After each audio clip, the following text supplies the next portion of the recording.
বন্ধুরা, আমি পার্কের স্নিগ্ধ পরিবেশ দেখতে দেখতে এক পা দুপা করে এগিয়ে যাচ্ছি মেমোরিয়ালের সামনের দিকে। আর এই সময় একটা কবিতা ভীষণ মনে পড়ে যাচ্ছে, জানো তো। হাঁটতে হাঁটতে তাহলে বলেই ফেলি দুটি লাইন। সত্যি এই সবুজ ঘাস সাক্ষী হয়ে থেকে যায় অসংখ্য ভালোবাসায়। নগ্ন দুপুরের কাছে ভালোবাসার ভাঁজ খুলে অপেক্ষার পাতায় বসে আছি ভিক্টোরিয়ার মাঠে, সময়ের কক্ষপথে নিঃসঙ্গ নীরবতায়। সামনে এসে পড়েছি। তোমরা দেখো, ভেতরে এন্ট্রি করার আগে সিঁড়ির পাশে এলোমেলোভাবে রাখা আছে অনেক জলের বোতল, কারণ এগুলো ভিতরে নিয়ে যাওয়া নিষেধ। তোমরা যখন আসবে তখন এইসব প্লাস্টিক জাতীয় জিনিস বাইরে রেখে আসাই ভালো হবে। দেখো, সবাইকে চেকিং করে ভিতরে যাওয়ার পারমিশন দিচ্ছে। এবার আমি চেষ্টা করব ভিতরে ক্যামেরা নিয়ে যাওয়ার, যদি কর্তব্যরত ব্যক্তিদের কাছ থেকে অনুমতি পাই তো।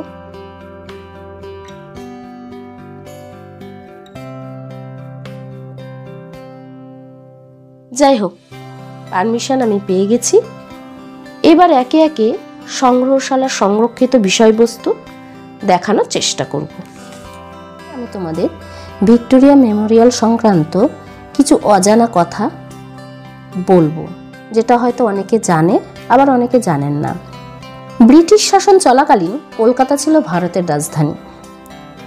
ইংল্যান্ডের রানী ভিক্টোরিয়া তখন আবার ভারতেরও সম্রাজ্ঞী। তার রাজত্বকাল 1857 থেকে 1901 সালের 22শে জানুয়ারি পর্যন্ত ছিল। তারপর তার মৃত্যু হয়। মৃত্যুর পরে ভারতীয় উপনিবেশে তার স্মৃতিসৌধ তৈরির সিদ্ধান্ত নেন ব্রিটিশ শাসকরা। সিদ্ধান্ত হয় যে সেই স্মৃতিসৌধ হবে তাজমহলের আদলে, আর রানীর নামে সেই সৌধের নাম রাখা হবে ভিক্টোরিয়া মেমোরিয়াল। আগাগোড়া শ্বেতপাথরের তৈরি এই স্মৃতিসৌধটি বর্তমানে একটি জাতীয় সংগ্রহশালা এবং কলকাতার অন্যতম গুরুত্বপূর্ণ পর্যটন আকর্ষণ।